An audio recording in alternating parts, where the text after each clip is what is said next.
Is Kirby Smart one of the top coaches in college football? This discussion was going on with Paul Finebaum, who had this to say last week. He has been one of the best three or four coaches in the country over the last 5 years, and frankly, I think he is the second best coach in the country today.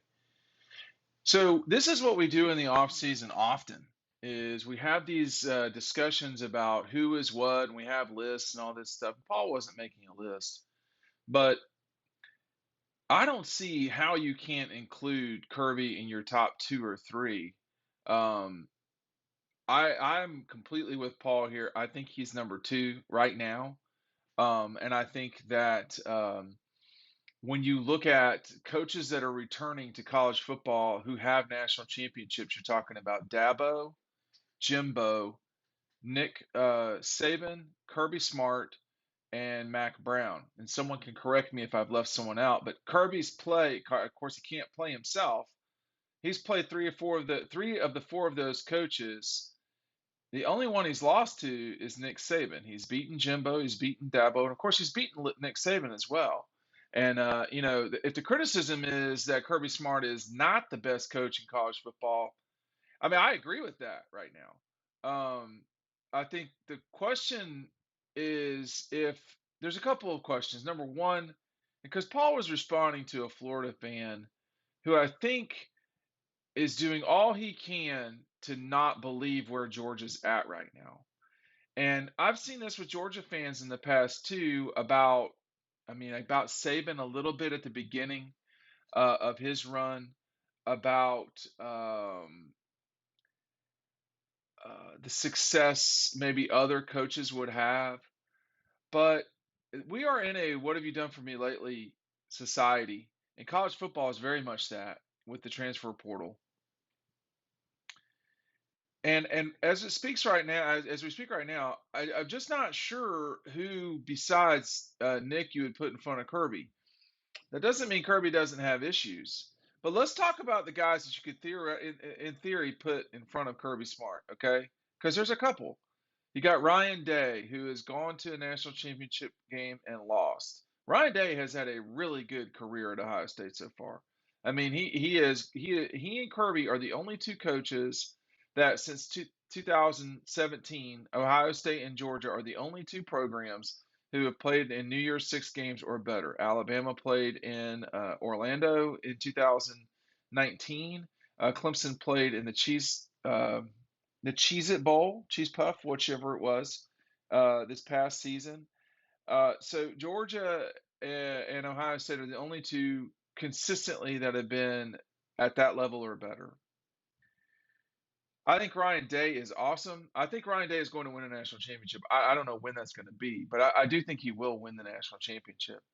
I'm not sure you can put him in front of Kirby, but if you want to make the case that he's better than Kirby, I'll certainly listen to it. But I would right now I'd go with Kirby.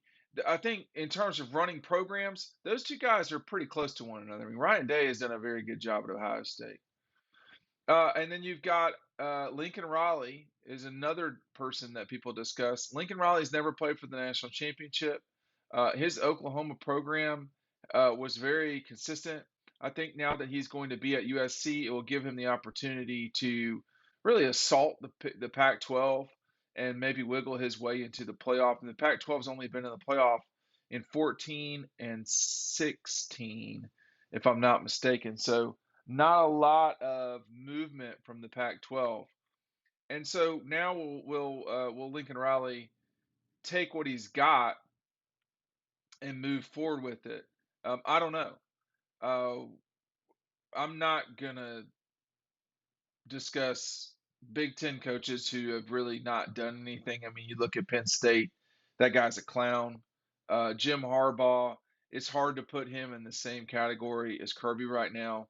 Um, I do think you can make the case for Brian Kelly. I'm not. I would not put him there. I mean, he's 0-2 against Kirby, and that's not exclusively how you judge these things. But after multiple times, it matters to some degree. I do think Brian Kelly is going to be successful at LSU. And you've got Jimbo, who at Florida State really did a better job of getting where you got to go than he has so far at Texas A&M. These are two different beasts, a decade apart. They're not the same thing at all. Um, I think Kirby is better for this time in college football than Jimbo is at this time in college football. The number one way you can support us is by getting DAWGSTRUCTION, checking out the link below. This audience has really supported us, but I know how many people watch this each month. You're missing out on an awesome product here. 80-page hardcover.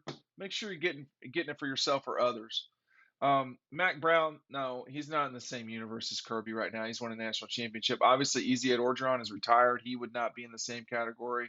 I don't think Dan Mullen, who has, but Dan Mullen, I don't think he's retired, but he got pushed out at Florida just the same way that Easy Ed got pushed out at LSU.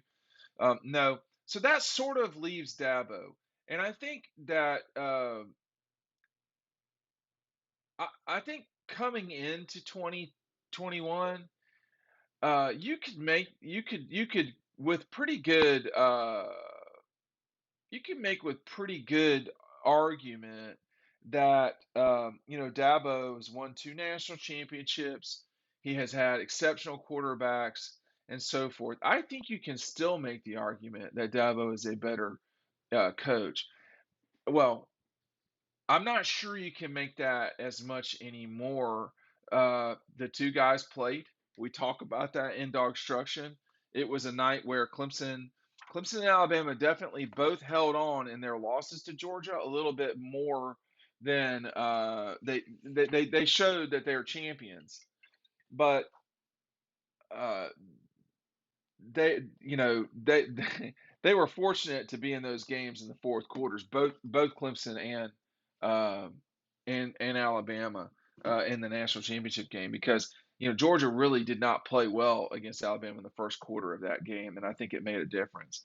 Um, but I think looking forward, it really does seem like Dabo is not on the right path for a lot of things. You do hear insiders, different people, whether they're NFL folks, NFL coaches. I'm going to leave it there. That say that you can't really compare Georgia, Alabama, uh, and Cincinnati even with Clemson right now in terms of the workload. And the NIL situation at Clemson is really, the NIL situation in college football is really hurting Clemson, I think, or will hurt Clemson. That he had two exceptional coordinators. I think that is a challenging thing that he's going to have to come past. That he does not have an exceptional quarterback right now. And there's a lot going against Clemson right now. We're going to see if Dabo continues to have the sort of success he had in the middle 20 teens. Um, I would take Kirby currently. I think he's a better program manager. I think that the future probably belongs to him more than anybody in college football, with perhaps the exception of Nick Saban. Um, but I do think also that Lincoln Riley is going to matter at SC for sure. I think there are also other guys that you need to pay attention to. What's going to happen with Dan Lanning at Oregon? What's going to happen with Billy Napier at Florida? I think to some degree what's going to happen at Tennessee, although I do not think those places will be in the same category as Georgia and Alabama and Ohio State moving forward. They have the capability at Florida for sure to come up and fight their way into this thing. But when Paul was talking with a Florida fan the other day, he said Kirby has been one of the or four best coaches in the country over the last 5 years, and I frankly think he is the second best coach in the country today. I agree with all of that. I think that if you don't have this moment, we're having a different conversation today. This was something that had to happen, and it did. And this changes the ball game just the same way any moment changes careers. Had Georgia won the national championship in 17, like it could have, and possibly should have, we probably would not be having this discussion now. The discussion may be which coach is the greatest coach, Nick or Kirby. I don't. I mean, I'll leave it here with this. If we're having that discussion, then we're having the discussion of does Georgia currently have the greatest college football coach of all time? And I don't think we're there yet.